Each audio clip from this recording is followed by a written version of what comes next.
Rick, man, was one of them guys who came into the comedy club business and came into the comedy business, and he didn't know how to dress. He had a jogging suit on. Yeah. You know. Can I tell Steve? This is my favorite story to tell. So I'm opening up with Steve. Steve was 30.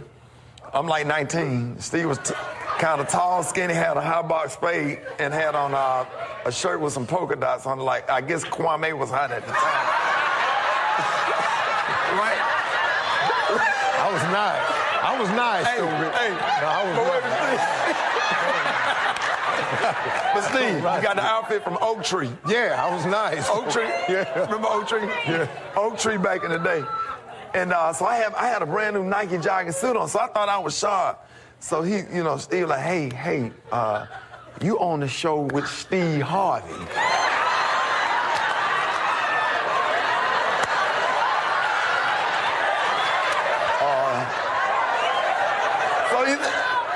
So he said, he's like, so you got to go home and change.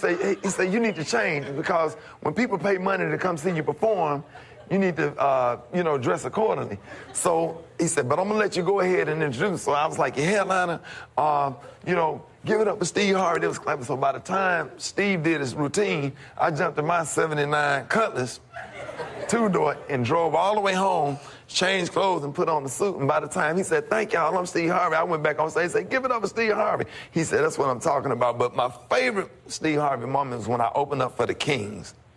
And I was doing a little local radio in Birmingham, radio show in Birmingham, and Steve came. He said, you know what, man, on the air in front of my peers, he said, I'm going to put you on the show.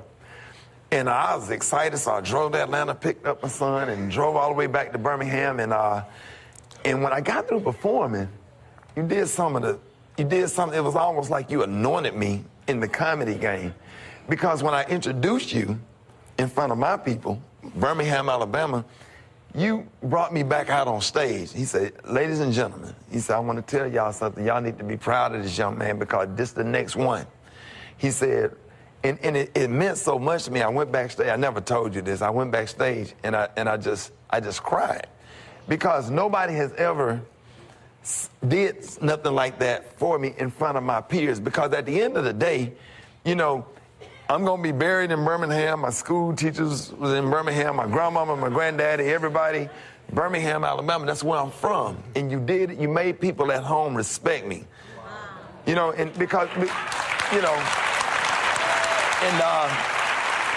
and it's funny because, you took me on the road and I had to ride in the limousine with you. Because I opened up for the Kings, so that means you were hosting the show, so I had to go first. So I had to run and jump, and I would always be nervous when you come to the limousine.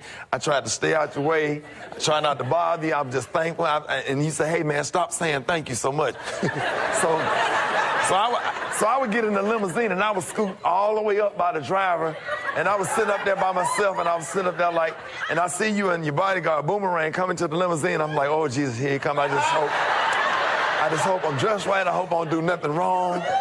So Steve kind of get in the limousine and kind of give you what's up, Rickey Smiley?